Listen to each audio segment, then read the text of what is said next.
अच्छा बाबूजी, एक बिरहा आप लोग के बीच में फिर भेजत बाणी, एकदम तत्काल घटना जिसको सुनकर दिल दहल गया। जिसने इस न्यूज को सुना, जिसने इस वीडियो को देखा, उसके आंख में आंसू आ गए। दर्द विदारक घटना पर कवि का कलम ओ परमेश्वर से सवाल कर रही है। क्या कर रही है मास्टर?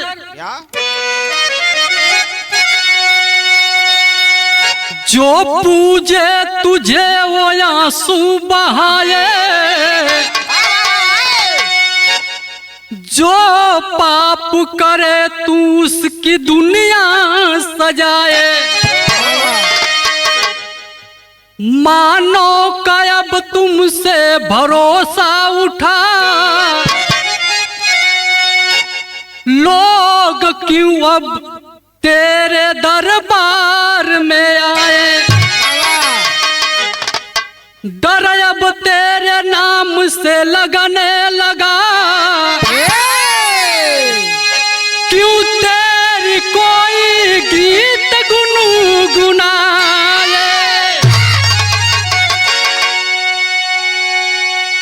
क्यों करे कोई तेरी पूजा ये भगवन,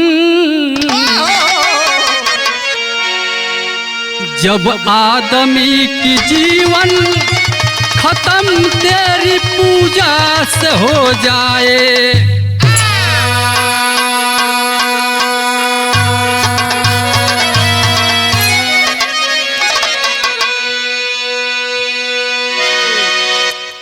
कवि का सवाल हो कि तेरी मैं पूजा क्यों करूं?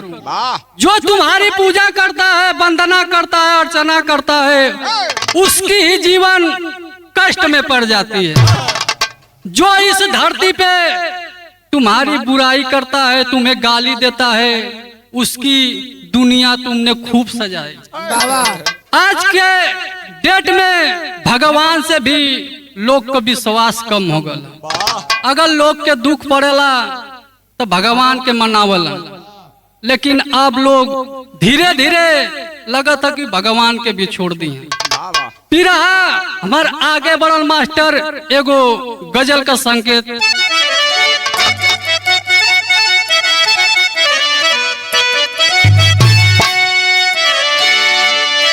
कौनो प्रेमी कहा था,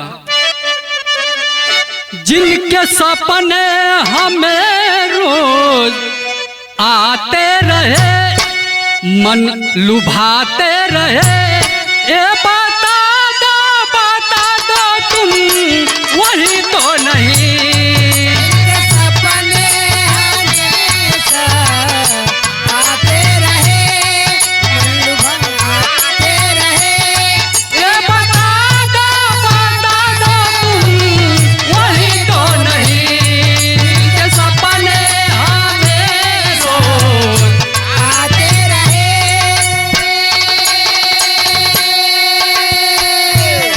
लेकिन कवि जी बिरहवा के अंदर कितना सुंदर भाव डालना।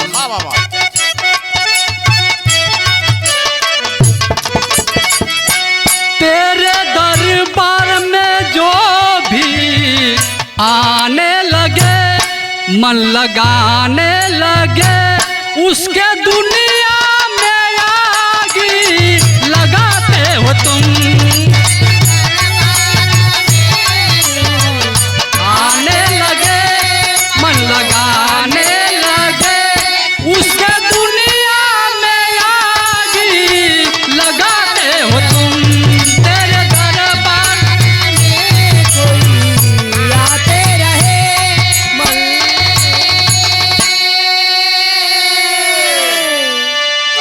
कवि जी लिखत हुआ, जे भी तोहरे दरबार में आवला शायद वो दुखिया रहला, लेकिन तोहरे दरबार में अले के बाद भी वो सुखी ना हो पावला।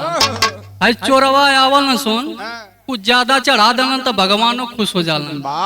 ईमानदारन का लगता है कि आज के डेट में कहीं सुनवाई ना।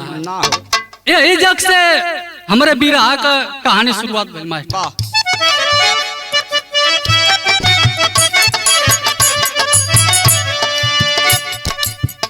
सुख शांति के लिए सब उपवास करे।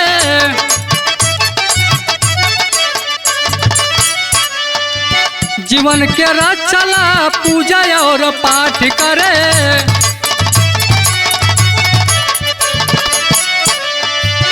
उत्तर प्रदेश जिला गाजीपुर की घटना है।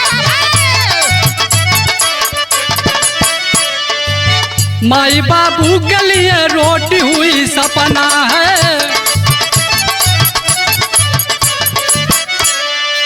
नरवर गांव के पंथी जी रहने वाले हैं। काशीदास बाबा के पूजा कराते हैं। उनके कृपा से अग्निदेव को मनाते हैं।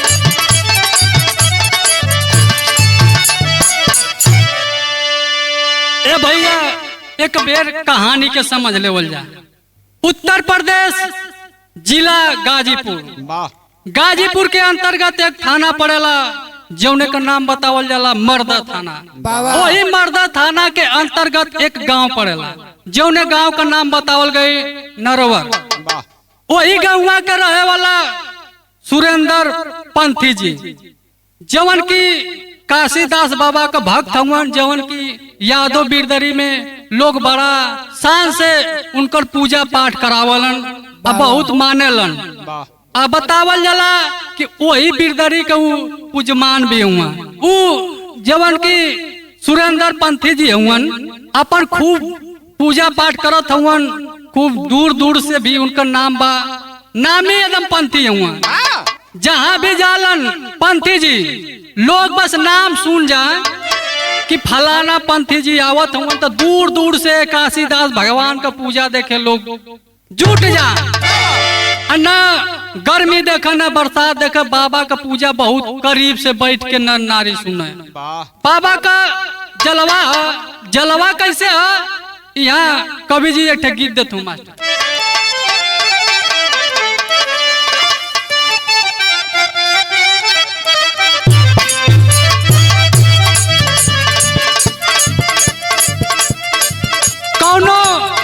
ननद जब ससुरे से लौट के गई तो ओकर भौजी कलश का ये ननदो बढ़िया से कुल बीतल है ना। नंदी कलश भौजी बड़ा दुख में हमार दिन रात बीतल है। भौजी कलश खोल के बतावत तब ननदी बतावत थे कहा ए भौजी हो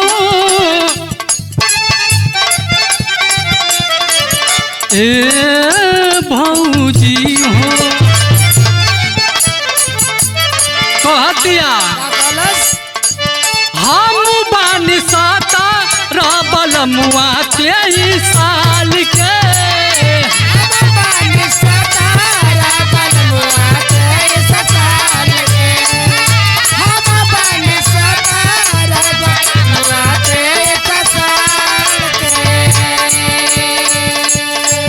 भौजी रे जिंदगिया राखी खाता रे में डाल के।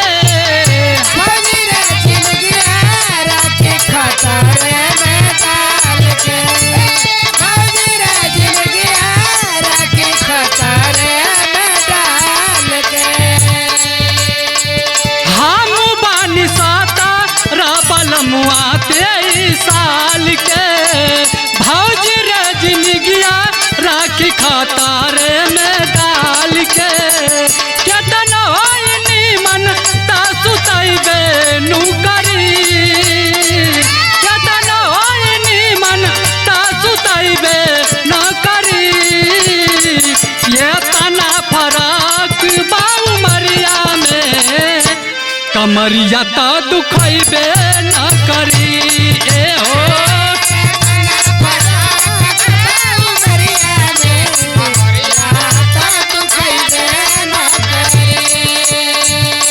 लेकिन कवि जी बिरहा के अंदर भाव दल पूजा में मंगावे आग बाबा हो आकाश से।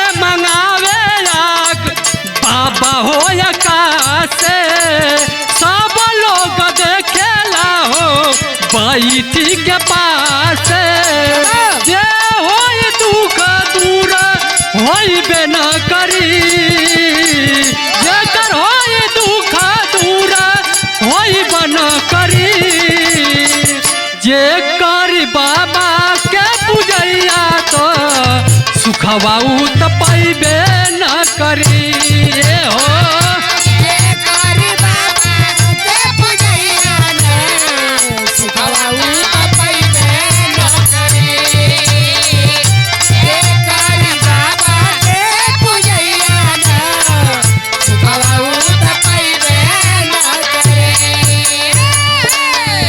भैया बाबा जहाँ भी पहुँचत हवन एकदम आकाश से आग मंगावा ओकर बात ताई दिया बाबा एकदम चर्चित हुआ एकदम नाम गुजत है जिला जवार में एकदम नर नारी का भीड़ लग जा जहाँ भी लोग पहुँचे बाबा के देखा लोग तो करे का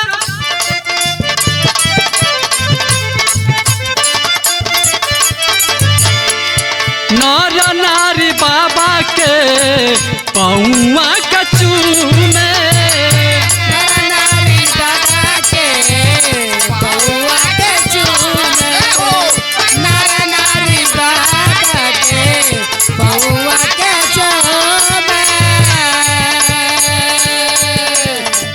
दूधवा के ताई देख बाबा हो झूमे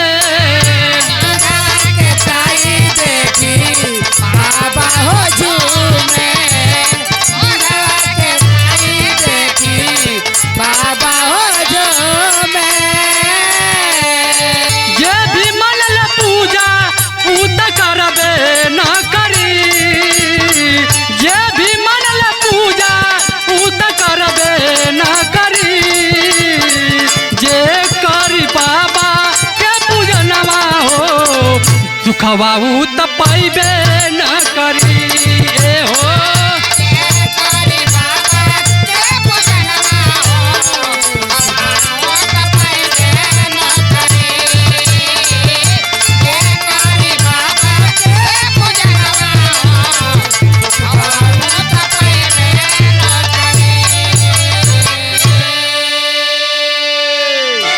ए भैया जे भी काशीदास बाबा का पूजा मनले बा जेके सुख शांति बा जीवन लक्ष्य लेके मनल सकर ओकर पूरा हो गल तो वो पूजा करावे तो लोग पहले बाबा सुरेंद्र पंथी जी के एक बार फोन करा अगर वो खाली रहा तो उन्हीं से लोग अपन पूजा ज्यादा करके करवावत हूँ अगर ना खाली हुआ तो मजबूर हो के दूसरे के बुला के अपन पूजा पाठ करावत हुआ लेकिन धीरे धीरे बाबा का जब नाम भयल जब गांव घर वाला जलन तो कहलन बाबा तुम्हार नाम तो बड़ा सुनले ही जा दूरे दूरे बाबा में ये खूबी रहल कि जा तो आग मंगा ले जब ई बतिया सोशल मीडिया से लोग वीडियो में देखलन गौवा वाला तो कहलन बाबा यह पूजवा एक बार अगर अपने गौवा में करता तो कितना बढ़िया लगा लोग कहत का हुआ मास्टर यहाँ गीत बदलत है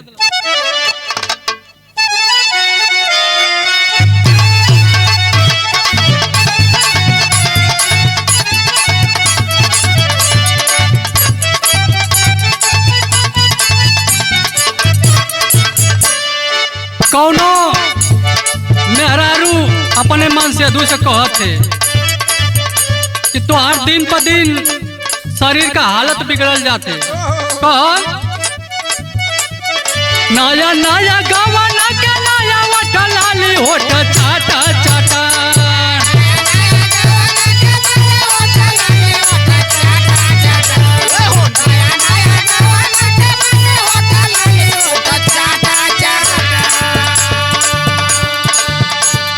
नया नया गवाना के नया वठ लाली होठ चाटा चाटा होठ चाटा चाटा दुबारा या ड्राइवर गाड़ी हाकत हाकत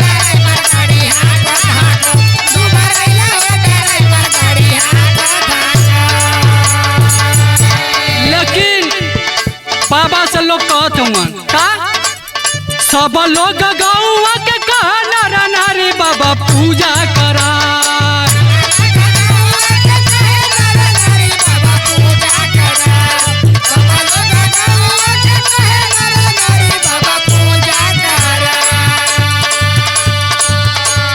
सब लोग गौवा के कहा नर नारी बाबा पूजा करा, बाबा पूजा करा, हमरे बतिया के बाबा जी न दूजा करा।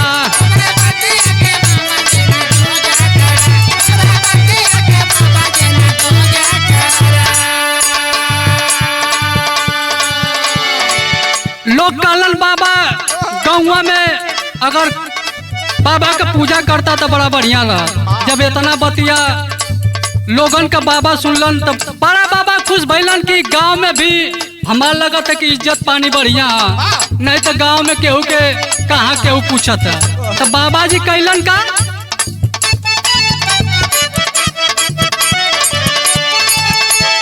लोगवा के बात सुनी बाबा दिन ढाइल।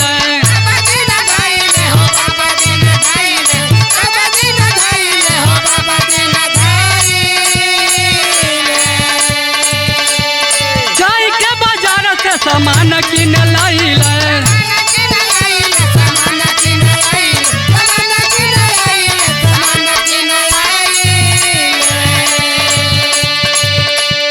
करे तैयारी सब नर और नारी बाबा पूजा करा, बाबा पूजा करा, हमरे बतिया के बाबा ना पूजा करा।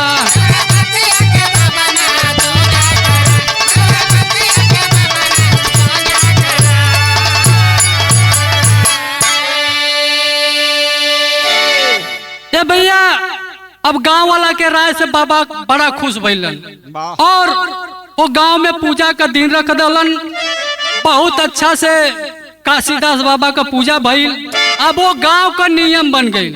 अब हर साल वो गांव में पूजा होखे लगा। 1 साल भइल, 2 साल भइल, 3 साल भइल, जब 4 साल भइल, जब 5वां साल आयल तो 5वां साल में डेट रखाइल 21 मई 2025। अब वो दिनवा लोग बतावल जाला कि हर साल के भांति वो ये साल का पूजा जब ना बहुत अच्छा रखल गल। बहुत दूर दूर से लोग के न्योता भेजा, सम्मानित लोग भी वो पूजा में आने वाले थे। लेकिन वो पूजवा जब लोग मंडप सजावत हुआ, जब पूरी तैयारी हो गई, जब 1 हफ्ता पहले से वो पूजा का तैयारी चलत रहा, जब 21 तारीख आई जौना दिन पूजा है, वो दिन जब पूजवा के मंडप के लोग सजावत में सुंदर खूब, तब तक एक थे घटना का घटल मास्टर टेरी लगत। अरे मोरे राम पूजा वाली पावन धरती खूनी हो गई। अरे पूजा वाली पावन हो, पूजा वाली पावन धरती खूनी हो गई। लागे विधनायक या लाला मुनि, अरे हो मुनि, अरे हो मुनि। पूजा वाली पावन धरती खूनी हो गई, लागे विधनायक या लाला मुनि। पूजा वाली पावन धरती खूनी हो गई। ए भैया गांव का लड़का अभी नई नई उम्र, उन्होंने के वो पूजा के बारे में कुछ पता ना रहा। पूरा पूजा का पंडाल सजा के अब बीच में जो सबसे बड़ा झंडा गाड़ा जाता है, उस झंडे को गाड़ दिए। तब तक सुरेंद्र पंथी जी आल हुआ। जब आइलन तो देखा कि बीच वाला जो झंडा आम का पल्लो ना बनल। अब इतना देखता देखत बाबा गुस्सा से लाल हो गया। जितना भी वहाँ पे कार्यकर्ता रहलन सबके लगलन डांटे। अब वहाँ के जो नौजवान रहलन डर गईला, फिर से वो झंडा के उखाड़ के और आम का पल्लो बांध के 2-4 लोग मिल के ओके खड़ा करत हुआ। जब खड़ा करत हुआ तब तक तेज हवा चलल और हवा का बैलेंस जब बिगड़ल वो झंडा का, तो जाके बगलिए में ऊपर से 33,000 वोल्ट का वायर जात रहा, वहीं पे जाके टकरा गल। जब टकरा गल तो ये जो 2-4 नौजवान थे लगे एकदम उनका शरीर गरगनाने। जब इस दृश्य को वहां के लोग देखे तो 2-4 लोग और दौड़े, और जब दौड़े तो वो लोग जब पकड़े तो वो लोग के अंदर भी करंट आ गया, और जब करंट आया तो सबको झटक दिया, और झटक दिया तो धरती पे सब 10 के 10 बालक नौजवान गिर जाते हैं। और जब गिरलन तो जब ई बतिया माई बाबू सुनलन तो माई बाबू रोवत हुआ। कैसे रोवो मास्टर?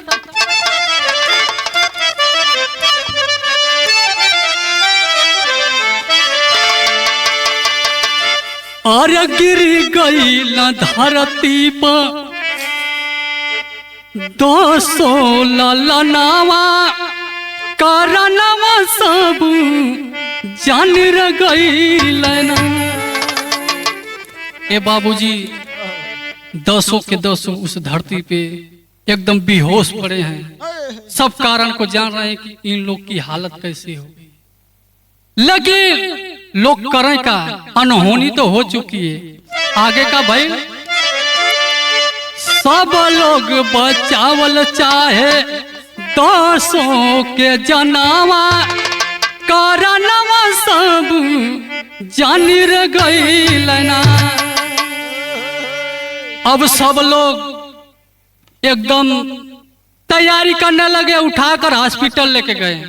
जब हॉस्पिटल में लेके गए तो वहां पर डॉक्टर साहब जब इलाज करना चालू किए तब का होता मास्टर, मऊ फातिमा हॉस्पिटल में सबको लेकर गए, और वहां जब डॉक्टर साहब इलाज चालू कैलन, जब एक एक करके इलाज करत हो तो वहां होत का मास्टर विदेशिया लगे।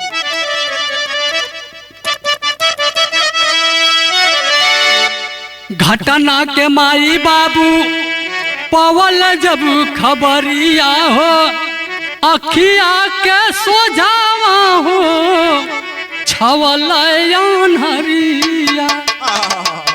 ए बाबूजी जब इतना खबरिया बाबू माई पौलन एकदम अखिया के समनवा अंधेरा दिखाए लगा, राह ना देखते बार बार गिर जात हवन, उठत हुआ, गिर जात हुआ, उठत हुआ, लाल के देखे खातिर माई बाबू दौड़त हुआ। लेकिन आगे का भइल मास्टर? हॉस्पिटल सब लेके गईल, डॉक्टर साहब इलाज कैल, अरे सुन के बात जोर से सब कर नजरिया। जब डॉक्टर साहब इलाज कैलन, इलाज के जब बात बतौलन तो सबके आंख में आंसू आ गए, एकदम कलेजा फट गई। डॉक्टर साहब कहलन का, छोटे लाल यादव रविंद्र उर्फ कल्लू हो, गोरख यादव यमन छोड़ी दिहल जाना। ए भैया डॉक्टर साहब आकर बोले, आई एम सॉरी, आप लोग को आने में देर हो गई, मैं ये 4 लोग की जान को नहीं बचा। इतना जब बतिया वहां के लोग सुनलन एकदम करेजवा फाड़। बाबू माई गिर पड़लन वही हॉस्पिटलवा में। मरने वाले में 4 की संख्या है। कौन कौन है? छोटे लाल यादव, रविंदर उर्फ कल्लू, और गोरख यादव और अमन। ये चारों बालक जो है इस दुनिया को छोड़कर चले। जब ये दुनिया के छोड़ दलन तो लोगन के भगवान के प्रति दिल में कैसन भावना है, कवि जी पहपट से बतावत हूँ। कैसे क्या हूँ मानी मनवती पूजा कराई हो, अरे कैसे क्या हूँ मानी मनवती पूजा कराई हो, क्या अपने लाल के गवाई पूजा कराई हो।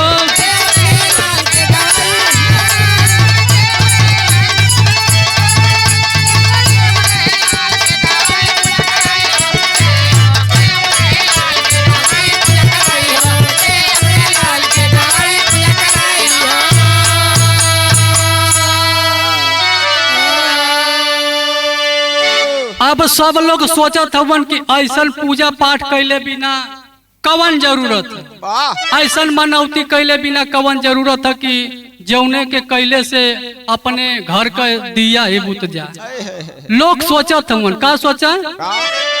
सब लोग सुन खबर गईले घबराई हो, कहे सबका तोहर भक्ति हेराइल हो।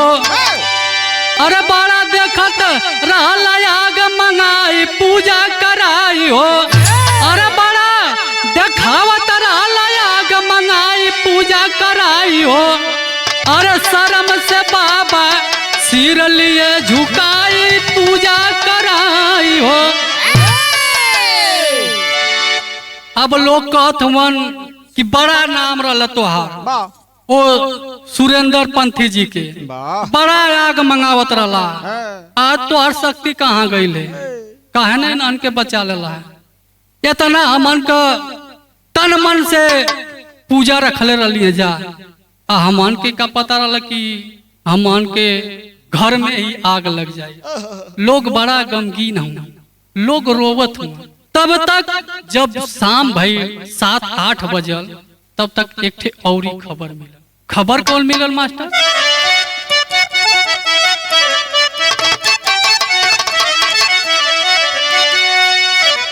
तब ले खबरिया गोयाइल ए भाई सुना। खबर कहाँ से आइल? फातिमा हॉस्पिटलवा में रुकल बा सासिया हो।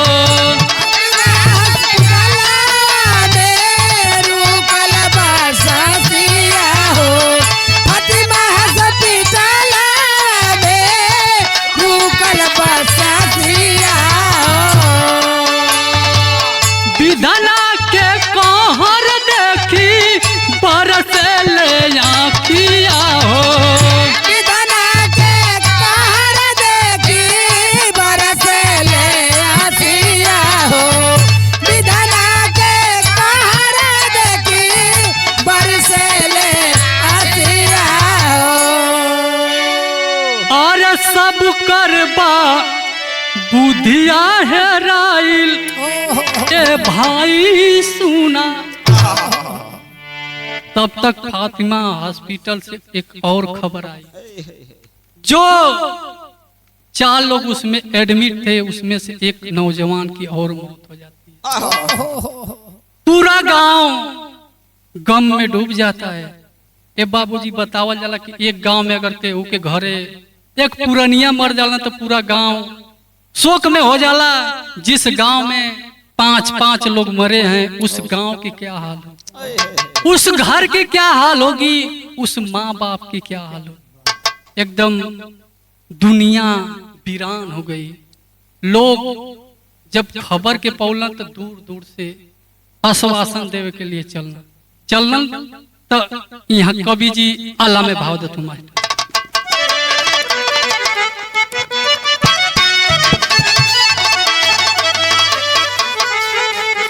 हाय रंग के कर बा पूजा के कर बाय रतिया भैया।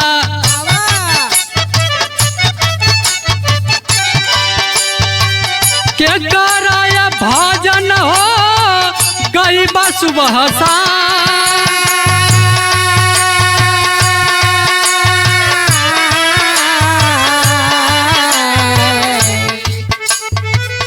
कवन देवी देवता पे करबा भरोसा बाबू।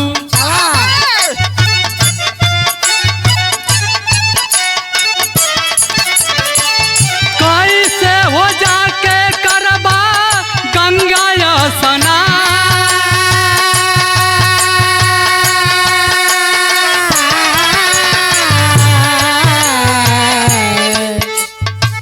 घटना के सुनी शिवा पालया दोयल बाबू।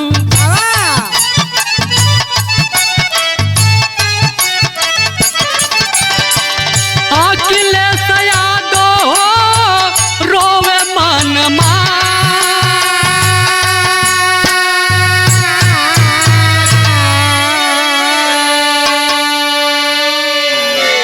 बाबूजी कवि जी लिखत मन केकर पूजा करबा केकर आरती करबा केकर भजन गईबा कैसे जईबा गंगा नहाए। बड़ा बड़ा कुंभ लगा था।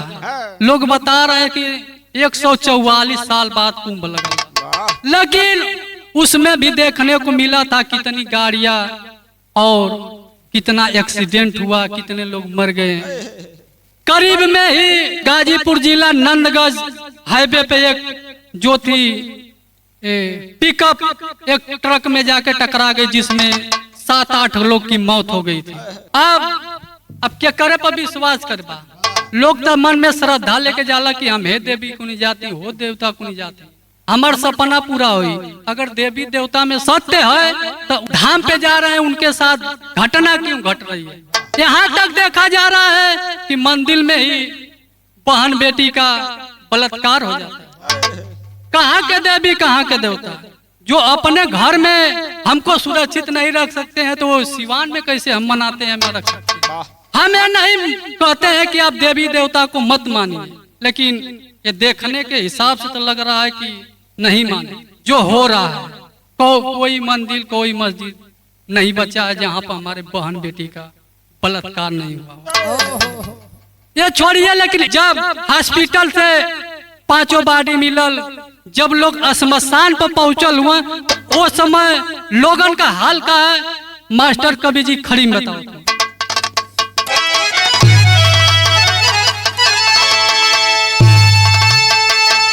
अरे कैसे 5 चीता सजी एक साथवा, सब कर थर थर बाबूजी हो कापे हाथावा।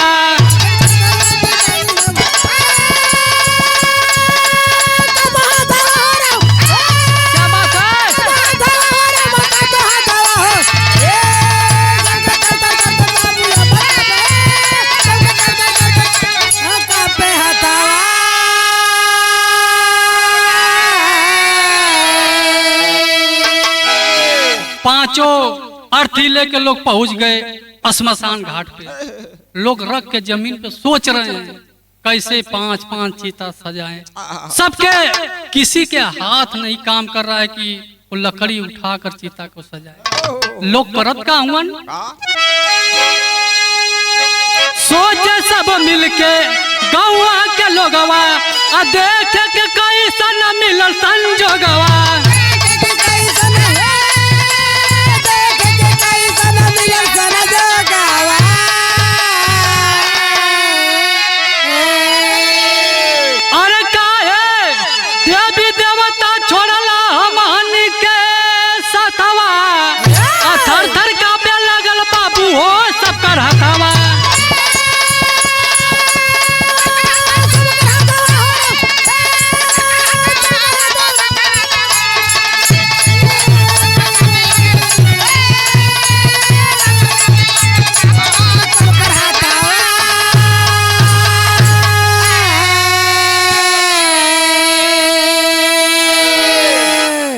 बाबूजी अब लोग क्या करें, मजबूरन जो हमारा लगा गया है 5 चीता सजाते हैं और 5 में आग लगा देते हैं, चीता जलने लगती है। लोग जब सुरेंद्र पंथी की ओर ताकत उनका नजरिया ऊपर।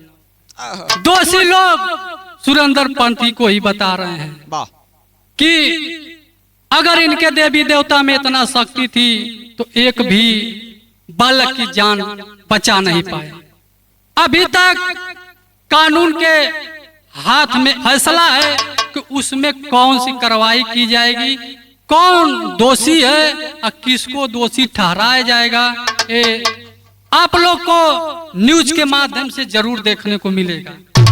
यही से हमार बिरहा समाप्त भइल, गुरु घराने का पर चल।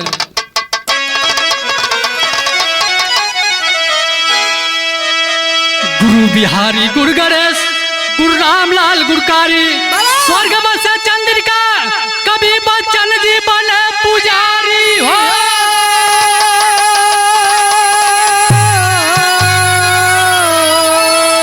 अरे पूजा की पावन धरती खूनी हो गई, कविता उमेश लाल सोचे माना गुनी पूजा जैसे कि धरती खूनी हो गई।